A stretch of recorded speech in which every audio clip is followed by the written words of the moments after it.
ഇന്ന് ഇതാ ഇവിടെ നല്ല കാറ്റും മഴയൊരു ദിവസം കേട്ടോ. കാറ്റെന്ന് പറഞ്ഞാൽ ഭയങ്കര കാറ്റായിരുന്നു. കുറച്ച് സമയം കാറ്റടിച്ചിരിക്കണം. അത്യാവശ്യം നല്ല മഴയും പെയ്തിക്കിടുന്ന, അതുപോലെ തന്നെ അത്യാവശ്യം നല്ല വെയിലും വെളിച്ചൊക്കെ അതും കിട്ടിയിരുന്നു കേട്ടോ. അങ്ങനെയുള്ളൊരു ദിവസമായിരുന്നു ഇന്ന്. മഴ പെയ്ത് കഴിഞ്ഞാൽ തണുത്തിട്ടും വയ്യ, എന്നാൽ വെയിലറച്ചാലോ ചൂടെടുത്തിട്ടും വയ്യ. അങ്ങനത്തെ ഒരു അവസ്ഥയാണല്ലോ അപ്പം നമ്മളെ. അപ്പോൾ അതാ വെയിലറച്ചപ്പോൾ നല്ല ചൂടായിരുന്നു കേട്ടോ. പിന്നെ മഴ ചെയ്തു, അപ്പത്തിന് തണുത്തും ചെയ്തു. അങ്ങനെയൊക്കെയാണ് ഇപ്പം ഇന്നത്തെ കാലാവസ്ഥ നമുക്ക്.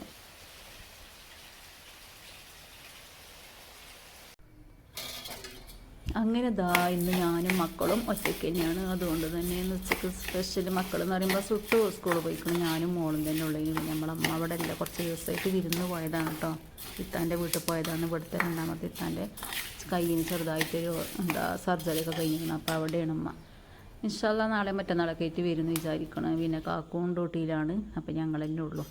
അതുകൊണ്ട് തന്നെ നമുക്ക് സ്പെഷ്യലൊന്നും പ്രത്യേകിച്ചൊന്നും ഉണ്ടാക്കണമില്ല. ഉണ്ടാക്കാൻ എനിക്ക് മടിയാണ് കേട്ടോ. വേറൊന്നുമല്ല, മീനൊക്കെ വാങ്ങാനും മക്കൾക്കൊന്നും വലിയ താല്പര്യമില്ല മീനൊന്നും വാങ്ങിയത് തന്നെ. പിന്നെ എനിക്ക് മാത്രം ഇപ്പം എന്താണെന്ന് വിചാരിച്ചെന്ന് മീനൊന്നും വാങ്ങിയില്ല. പിന്നെ ചിക്കൻ ഉണ്ടെങ്കിൽ വേണമെങ്കിൽ ഫ്രൈ ആക്കി കൊടുക്കാമെന്ന് വിചാരിച്ചിട്ടോ. അപ്പോൾ പിന്നെ സുട്ടൂലല്ലോ ഉച്ചക്ക്. മോക്ക് പിന്നെ അങ്ങനെ എന്തെങ്കിലും കായമല്ലോ വെക്കും. വലിയൊരു എന്താ പറയുക, ഫുഡിൻ്റെ കാര്യത്തിൽ അത്ര താല്പര്യം കാര്യമൊന്നുമില്ല. അതുകൊണ്ട് തന്നെ ഞാൻ ചിക്കനൊന്നും ഫ്രൈ ആക്കിയില്ല. അപ്പം നമുക്ക് സ്പെഷ്യലായിട്ട് മുതിരപ്പേരി വെക്കാമെന്ന് വിചാരിച്ചു. അപ്പോൾ അതാണ് നമ്മൾ ഉച്ചക്ക് ഉണ്ടാക്കുന്ന സ്പെഷ്യൽ. നമുക്ക് ഈ ചൂട് കാലത്തൊന്നും മുതിര വെക്കാൻ പറ്റില്ല, ഞങ്ങളങ്ങനെ വെക്കലുണ്ടായില്ല. അപ്പം മഴ പിന്നെ വലിയ കുഴപ്പമില്ലാത്തൊരു കാലാവസ്ഥയാണല്ലോ. അപ്പം ഞാൻ അത് ഉണ്ടാക്കിയതാണ്. കുറച്ച് അയക്കണം കേട്ടോ ഇവിടെ കൊടുന്ന് വെച്ചിട്ട്. അപ്പോൾ ഞാൻ മോളോട് പറഞ്ഞ് നമുക്കിന്ന് ഇതാക്കാം. അങ്ങനെ ഞാനിതാ വറുക്കുകയാണ്. അങ്ങനെ ഞാനതിൻ്റെ കുറച്ച് കളറ് മാറി വരുന്നത് വരെ വറുത്തെടുത്തിട്ടോ. ഉമ്മേനെയാണ് ഇതൊക്കെ വറുക്കലും അതുപോലെ ഇത് അരിച്ചെടുക്കൊക്കെ വേണമല്ലോ. അതൊക്കെ ഉമ്മയാണ് ഉമ്മ ചെയ്യണ പണിയാണ് കേട്ടോ. ഞാൻ അതൊന്നും ശ്രദ്ധിക്കലില്ല. അമ്മ കുക്കറിലിട്ടിരുമ്പോൾ ഞാനത് ഉണ്ടാക്കും, അങ്ങനെ ചെയ്യൽ. അപ്പം അമ്മ ഇല്ലാത്തതുകൊണ്ട് തന്നെ ഇതൊക്കെ ഞാനാണ് ചെയ്യുന്നത്. അപ്പോൾ ഞാനിതാ വറുക്കലൊക്കെ കഴിഞ്ഞങ്ങാണ്ട് എന്താ പറയുക, അരിച്ചെടുക്കുകയാണ്. അരിച്ചെന്ന് പറയുക ഭയങ്കര ഒരുപാട് സമയം ഞാൻ അരിച്ചിട്ടോ. പക്ഷേ ഈ നല്ലപോലെ ആട്ടിങ്ങാടൊക്കെ ഇങ്ങനെ ഇളക്കിങ്ങാടൊക്കെ അരിക്കുന്നുണ്ട്. പക്ഷേ സാധനം ഇങ്ങോട്ട് വരുന്നില്ല. ആട്ടലൊക്കെ നന്നായിട്ട് ആട്ടി കൊടുക്കുന്നുണ്ട്. പക്ഷേ എന്താ അറിയില്ല, കല്ലൊന്നും ഇതിൽ കാണില്ല കേട്ടോ. ലാസ്റ്റ് ഞാൻ പിന്നെ അരിക്കൽ നിർത്തിങ്ങാണ്ട് നല്ലപോലെ ഒന്ന് കേക്കിങ്ങാണ്ട് കുക്കർക്ക് ഇട്ടുങ്ങാണ്ട് വെക്കുകയാണ്. പിന്നെ പറഞ്ഞാൽ എനിക്കൊരുപാട് ഉപ്പേരി ഒരുപാട് കൂട്ടാൻ ഉണ്ടാക്കണമെങ്കിൽ വലിയ താല്പര്യമില്ല കേട്ടോ. എന്തെങ്കിലും ഒന്ന്, അതാണ് എനിക്കിഷ്ടം. ചിലർക്ക് അച്ചാർ, ഉപ്പേരി, പപ്പടം, അങ്ങനെ ഒരു കറി പൊരി അങ്ങനെയൊക്കെ വേണമല്ലോ. എനിക്ക് അതിലൊന്നും വലിയ താല്പര്യമില്ല. എന്താണോ ഒന്ന് അത് നല്ല രീതിയിലുണ്ടാക്കുക, അത് കഴിക്കുക, അത്രേ ഉള്ളൂ എനിക്കിഷ്ടം. പിന്നെ അപ്പോൾ തന്നെ ഞങ്ങൾക്ക് പറയുക, ഞങ്ങൾ രണ്ടാളായതുകൊണ്ട് തന്നെ മതി എന്ന് വിചാരിച്ചിട്ടോ. പിന്നെ ഞാൻ വിചാരിച്ചിരുന്നു മുട്ട ഫ്രൈ ആക്കുക, നല്ലൊരു ചമ്മന്തി ഉണ്ടാക്കണമൊക്കെ വിചാരിച്ചിരുന്നു. പിന്നെ സമയം വൈകി, അപ്പോൾ എനിക്കൊരു മടി. പിന്നെ അങ്ങനെ ആരും ഇല്ലല്ലോ പ്രത്യേകിച്ചൊന്നും ഇപ്പം നമുക്ക് ഉണ്ടാക്കാനൊന്നും. അത് പിന്നെ ഉണ്ടാക്കാനും മടി, എടുക്കാനും മടി, അങ്ങനെയുള്ളൊരു ദിവസമാണ് കേട്ടോ ഇപ്പം ഒന്ന്. പിന്നെ പറഞ്ഞാൽ ഇത് അത്യാവശ്യം വേഗമുള്ള സാധനമാണല്ലോ. അതുകൊണ്ട് തന്നെ ഞാൻ അടുപ്പത്ത് വെച്ചങ്ങാണ്ട് ഇതിൻ്റെ വേറെ പണികളൊക്കെ വെച്ചിട്ടോ, തൂത്തലും തുടക്കലും അങ്ങനത്തെ പണികളൊക്കെ ഉണ്ടായിരുന്നു. അതൊക്കെ കഴിഞ്ഞ ശേഷമാണ് ഇത് ഓഫാക്കിയത്. എന്നിട്ട് ഞാൻ വറവിടുകയാണ്.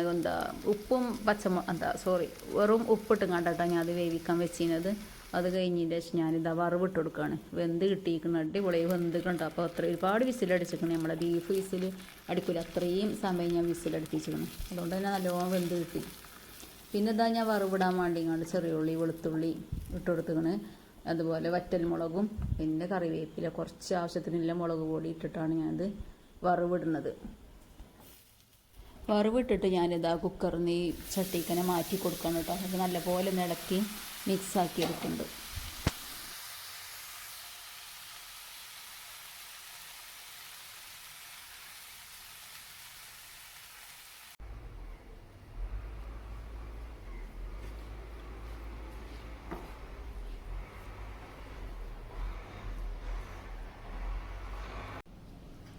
ഇത് നമ്മളെ ചോറായി ഗൈസ്. പിന്നെ നമ്മളെ ഉപ്പേരി ഇതാ വെന്തിട്ടുണ്ട്. നമുക്ക് കുറച്ച് ഉപ്പേരി എടുക്കാം.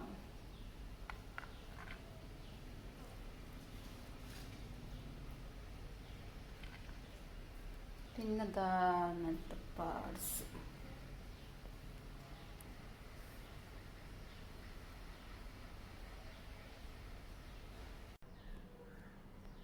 ഇനി നമ്മളെ ഫുഡ് അവിടെ റെഡി ആയി കിട്ടിയേക്കണം. ഞാൻ കഴിക്കട്ടെ ഗൈസ്.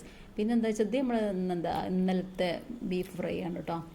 അതൊന്ന് ചൂടാക്കി എടുത്തേക്കണം. അപ്പം നല്ല ചൂടാണ് കേട്ടോ. അപ്പം ഞാൻ ചൂടോടെ കഴിക്കണം.